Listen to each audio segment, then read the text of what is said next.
그날 일을 생각하면 지금도 심장이 벌렁벌렁하네요. 그걸 우연이라고 믿고 살아야 할지 아니라고 생각하고 대책 마련해야 할지 혼자 심장이 두근거리다 못 참고 청심환을 먹은 것도 여러 번이네요. 정말 우연이라고 믿고 싶고 그런 일이 다신 없을 거로 생각하고 싶지만 아니면 어떡하죠? 그렇지 않다면 정말 큰일이거든요. 단순히 저 혼자만 큰일이 아니라 가족과의 관계고 친척 관계고 저와 형의 관계까지 깡그리 부서지는 게 아닌지 걱정됩니다. 차마 제 아내에게도 말할 수 없는 고민이에요. 어떻게 해결해야 할지 알려주세요. 저는 일단 올해로 32살이고요. 말씀드렸듯 형제라고는 저와 친형 2명뿐이에요. 형과 저는 나이 차이도 크게 나지 않고 어릴 때부터 아주 친했어요. 보통 친한 형제여도 나이 들면 서로 싸우고 머리 지고 한다던데 형과 저는 특이하게 다른 형제들과 달리 친하게 지냈어요. 서로 연애할 때도 제 여친과 형의 남친과 2명이서 더블 데이트도 했을 정도이지요. 둘이 자매 아니지만 그전부터 제법 가까운 사이였지요. 그런 걸 까맣게 모르다 커플끼리 우연히 만나서 그 사실을 알게 되었어요. 우연이든 인연이든 대단한 일이라고 생각했고 그렇게 우리 넷은 모두 친해졌어요. 먼저 형과 형수님이 결혼했고요. 1년 정도 있다 저와 와이프도 결혼했습니다. 서로 결혼식 할 때도 찾아와 진심으로 축하해주고 서로 눈물 흘렸던 기억도 납니다. 결혼한 뒤에도 우리들의 사이가 벌어질 일은 없었어요. 도와주고 의지하는 사이가 계속되었고 이런 나날이 평생 갈 줄 알았습니다. 아무리 친한 친척 사이라고 해도 서로 싸움박질하기 일수라는 명절에도 우리들은 친했다니까요. 그런데 설마 그런 일이 벌어질 줄이야. 이 사태의 시작같이 일본 여행 가면서 시작됐어요. 여행 가기로 했는데 우리 둘만 일본으로 가려고 하다 마침 형도 비슷한 때에 휴가 갈 예정인 걸 알게 된 거였어요. 그 사실을 알게 된 저와 와이프는 누가 먼저라 할 것도 없이 형님네도 같이 가자고 했지요. 형수님은 몰라도 우리 형은 제주도 여행 제대로 가본 적 없는 걸 제가 알거든요. 그렇게 형한테 제안했고 좋다고 말을 들었지요. 그 길로 함께 일본 여행 가게 되었고요. 모든 게 다 문제없이 풀릴 줄만 알았습니다. 하지만 정말 꿈에서도 상상치 못했던 일이 벌어졌어요. 일본에서 숙소를 잡아서 4명이 함께 잤거든요. 3박 4일 코스라 일정이 좀 빡빡하기도 했고 또한 형과 형수님도 함께 있으니까요. 와이프가 모처럼 여행도 왔으니 밤에 좋은 시간 보내자고 하는 것도 거부했죠. 아무리 저랑 형이 서로 친하다지만 밤에 좋은 시간 보내면서 소리라도 새어나가면 부끄러우니까요. 와이프도 그런 제 말을 알아듣고 아쉬운 표정 지으면서도 포기했죠.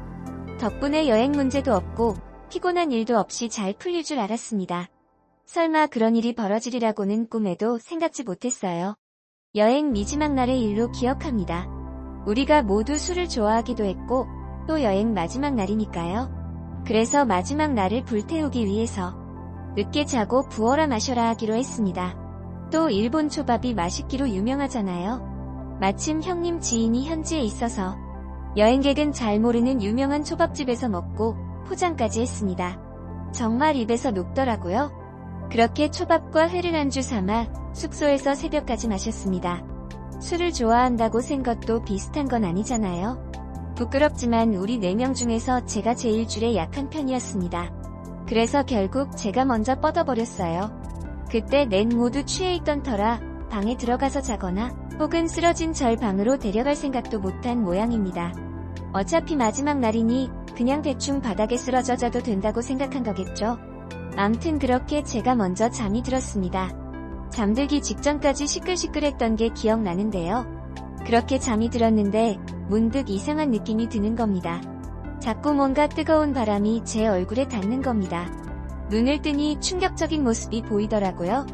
불도 끄지 않는 거실에서 형수님이 제 가까이에 있는 겁니다. 와이프가 저에게 그런 거라면 그러려니 하겠습니다.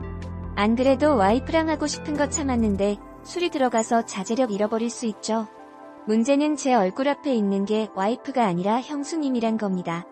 저도 자다 깨서 본 터라 자세히 못 봤지만 형수님 상태도 제정신 아니었던 것 같습니다.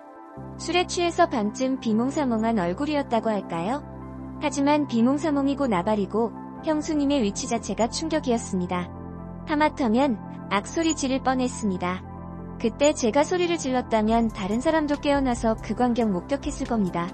그럼 진짜 분위기가 어색한 건 둘째치고 사태가 심각해졌겠지요. 취한 상황에서도 제가 그걸 생각했는지 소리를 지를 수 있었지만 지르진 않았어요. 소리 지르기에 너무 놀라서 못 지른 걸지도요. 저는 소리 지르는 대신 형수님을 손으로 살짝 밀쳤습니다. 그러자 형수님도 정신 차린 표정 짓더라고요. 저와 눈이 마주친 거로 기억하고 형수님 또한 화들짝 놀란 거로 기억합니다. 그리고 바로 제 몸에서 떨어져서 쓰러지더라고요. 이후 계속 조마조마하면서 밤을 지새웠습니다. 혹시나 또 형수님이 가까이 있지 않을까? 네, 솔직히 거기가 단단해져 버렸어요. 와이프 말고 다른 여자가 눈앞에서 콧바람 쐬는데 느낌이 묘하더라고요. 그러다 정신 차려보니 다음날 아침이었습니다. 아마 새벽 몇개 깜빡 잠이 들었던 모양입니다. 제가 술 취한 나머지 꿈을 꾼 게 아닌가 싶었습니다. 그렇지만 술 취한 사람도 꿈과 현실 정도 구분할 수 있잖아요. 일본에서 집에 오는 내내 겉으로는 태연한 척하며 그 일만 생각했습니다. 생각 거듭해도 도저히 제 착각이 아니었어요. 가만 생각해보면 예전부터 은근슬쩍 저에게 스킨십을 했던 게 기억납니다. 대수롭지 않게 생각했는데 일본에서의 모습을 떠올려보니 맞는 것 같더군요. 처음에 형한테 말할까 생각했습니다. 솔직히 제가 형을 많이 좋아하지 않았으면 벌써 말했을 겁니다.